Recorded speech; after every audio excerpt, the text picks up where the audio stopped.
Gagne. You know, if Premier came to you and told you that they're getting rid of Jay Stu and they're going to give you the flunky monkey from up here in Modesto and bring him down there. I think his name is Jason Marshburn. The guy's horrible for us. But they're going to bring him down, and how would you react? When you went into the game, you wouldn't have your head in the game. And then on top of that, they take out your battery mate, too. And they're going to give you some flunky from Florida or from Arizona. Are you kidding me? How do you expect this guy, the flamethrower that he is, to come through every night in the situations that the Dodgers are putting him in and perform? I'm telling you, it's in his head. It'll never be right. It's not what I want to see. I hope the organization goes out and gets someone better than Elmer DeSens, because I know the tricks. If the St. Louis Cardinals can pull Larry Walker off the waiver wire, the Dodgers can pull whoever the heck they want off the waiver wire. You know, the last thing I got to tell you, Jim, is if they don't get it done, the last thing I need to do up here in NoCal is hear these damn Giants fans going back and forth telling me how they're going to be there tomorrow. And I'm telling them, you know what? The Dodgers will come through. They will come through, and it will be blue. And Jim, it's been a pleasure talking to you. I want to thank you for the Vine. Have a great day. I know it's been rough for you, but pull through and remember back to the day when people couldn't read their faxes on the air, and you gave them credit for a great call. Take care, Jim. He's right. Good call, Greg. That helped out. Rack him. Let's talk about whether or not it's physical or mental with Eric Gagne. Listen, you ripped the guy's catcher, and I think that LaDuca was the guy who meant something to Eric Gagne. It was more than just a guy who put down a finger or two. I think LaDuca was very good for Eric Gagne. And then on top of that, you ripped the guy's setup guy in Guillermo Mota.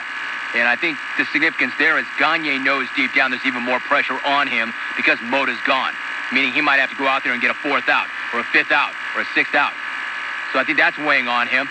Or in the case of the Padres, a ninth out. So I think when you take the guy's catcher and you take the guy's setup guy, I think mentally that's got something to do with it. And also, there are the pitches. He did go 3 innings against the Padres.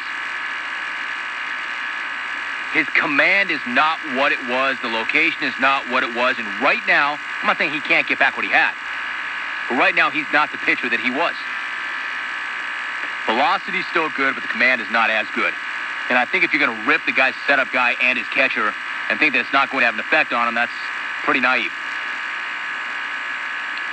And there's something else. Now that he's kicked a couple, the aura of invincibility is no longer there. People are no longer defeated when they step into the box. They've seen what's happened to him, and their confidence is high, and they know they can get him. That's what happens when you give up the go-ahead run 3 straight days. 1-800-636-8686. So he doesn't have quite that bulletproof attitude or that swagger, and on the other side, the team is digging in against him, know they can get him. That hurts. Today's huge call is brought to you by PB Blaster. When you've got a stuck nut, keep the wrench on the bench and put PB Blaster into the game first, because one squirt breaks up any rust and corrosion. Nothing loosens faster than PB Blaster. I pick radio over TV every time, Blake. Check out the Osbournes, right? There's a concept whose time has arrived, right? When I was a kid, I didn't know the brother who cranked Black Sabbath Volume 4 from his 8-track deck with his stoner buds in the basement. And it was widely known how Ozzy Osbourne snorted coke with a road cone. He chased whiskey with vodka, shot dope into his eyelid while pounding bat jerky and pissing on the Alamo. It's now Ozzy joins forces with the same network that steadily worked to homogenize music for the last 20 years on a sitcom. You know, it's like when the Ozman isn't telling his overweight little brats to piss off, he's sending his wife out shopping and walks around babbling in some secret Keith Richards language and looking like Mickey Rooney in a mullet. You know, word has it that MTV had to cancel a holiday episode where it shows Mrs. Osbourne loading the goose with stovetop and Xanax. Meanwhile, the 2 love children of the grave gather around the fireplace in the den to hear Papa Ozzy spin tales of how Ronnie Grinch Dio tried to screw over Santa and steal his songs. And at midnight, they exchange gifts and then rap to each other about how much sobriety sucks. You know, society, now officially out of ideas, reaches to the Osbourne family to show them the way, huh? You know, one more thing on TV I can do without is, you know, chances are the Yankees are going to be a factor in October, and I'll give them their due, right? But for the love of God, would you networks please curtail the amount of extreme close-ups on one Andrew Pettit? I watched the playoffs last year. It's like every time this guy started, the camera crew shot the game like it's some kind of David Lynch movie with the camera zoomed 4 inches from Pettit's nostrils. Like 36 times in a 7-inning span, you hear the announcer remark on the intense stare of Andy. Andy in his zone of concentration. Andy with the eyes of a competitor. No. Let me help the novice baseball fan that only tunes in for the playoffs, okay? Andy Pettit pitches with his mouth agape, and he has the eyes of a goat, okay? I give him credit. He's a mean lefty. He's got a wicked sinker. But just because he glares at Posada like he's trying to burn a hole through Jorge's eyebrows with his mind doesn't necessarily mean he's any more focused than the other 8 a-holes wearing pinstripes on the field. And what's up with these people lately, all these myopians that have upgraded from pissing Calvin bumper stickers to those useless little red or new Leon lights shining from the windshield at night like they live some kind of gangster from the Jetsons' life? Hey, yo, player, all those stupid lights on your windshield do is help our local police figure out who to harass after dark, okay? Better you than me. And really, there's only a few people on the show that annoy me to hell. And lately, it's Mark in Buffalo, the guy that threatened to kick my ass twice on national airwaves, dude. I know a guy from Providence. He made the roadie to the Buffalo tour stop. He saw Mark running around with his grassy knee pads, and he assured me that Marky, he couldn't muscle a land tortoise with a sack of rocks. Hey, Marky, when you called during the Bruce Smith interview...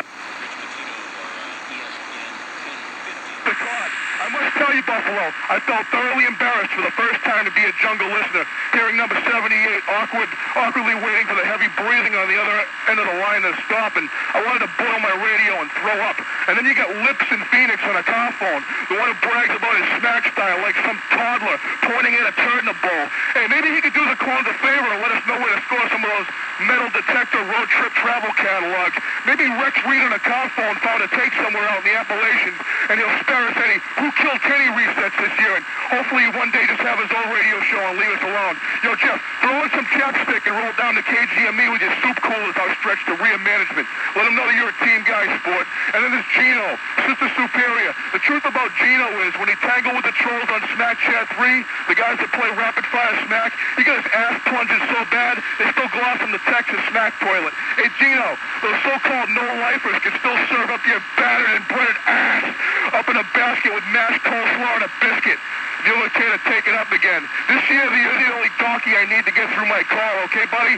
Rack the trolls as major contributors to the jungle subculture, and the steadfast defenders of our inalienable right to coitus without taxation. I had more cue cards made up about Amish tattoo parlors and Ethiopian buffet restaurants, but Jim, this is a family show, and it's about to get more dysfunctional by the minute, and I feel right at home. No mules, just right. God rack America. In the words of Robert the Cheese Parrish, yes, definitely. That's when you know the answer to that question. You know, it's a kinder, gentler time because I saw at least a half a dozen things that should have got him running that call. Incredible. Jim in Fall River. Where are you, Jimbo? Thanks to Brian Dawkins, Casey Kane, and Tiki Barber. On the show tomorrow, Sean Alexander and author Mark Kriegel on Joe Namath. Travis Rogers is the longtime producer of this show. Brian Albers is our engineer. Jason Stewart booked the guests and screened out your telephone calls. And I'm your host, Jim Rome. Go to our website, jimrome.com. And I will see you tomorrow. Thank you for listening.